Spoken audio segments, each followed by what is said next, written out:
ପିଲାବେଳେ ଆମେ ଗୋଟେ ସୁନ୍ଦର ଗପ ଶୁଣିଥିଲେ ବଉଳା ଗାଈ।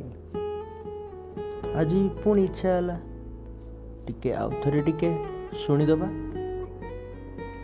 ଆମ ଗାଁରେ ଗୋଟେ ସୁନ୍ଦରିଆ ଗାଈ ରହୁଥିଲା।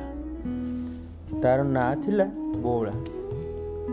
ତାର ଗୋଟେ କୁନି ବାଛୁରୀଟେ ଥିଲା, ଆଉ ତା ନାଁ ହେଉଛି ଚମ୍ପା। ଦିନେ କ'ଣ ହେଇଛି, ବଉଳା ଜଙ୍ଗଲକୁ ଚରିବାକୁ ଯାଇଥିଲା।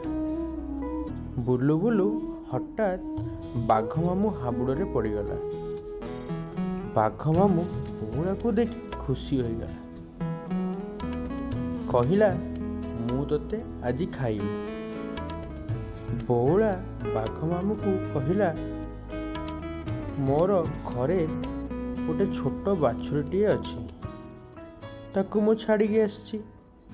ମୋତେ ଟିକେ ଦୟାକର, ମୁଁ ଯାଇ ତାକୁ କ୍ଷୀର ଦେଇକି ଆସିବି, ତାପରେ ତମେ ମୋତେ ଖାଇବ। ବାଘ ମାମୁଁ କହିଲା, ଆରେ ତୁ ତ ଭାରି ଚାଲାକ, ତୁ ଥରେ ଗଲେ ପୁଣି କ'ଣ ଆଉ ଆସିବୁ?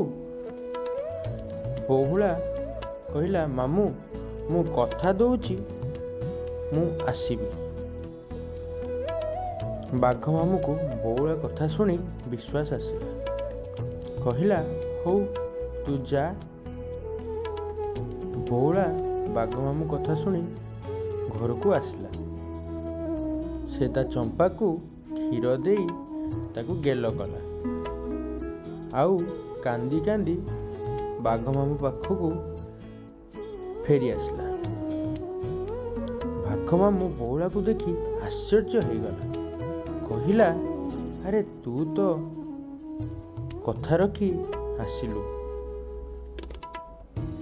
ହଉ ମୁଁ ତୋତେ ଖାଇବିନି, ତୁ ଯା ତୋ ବାଛୁରୀ ସହ ଖୁସିରେ ରହ।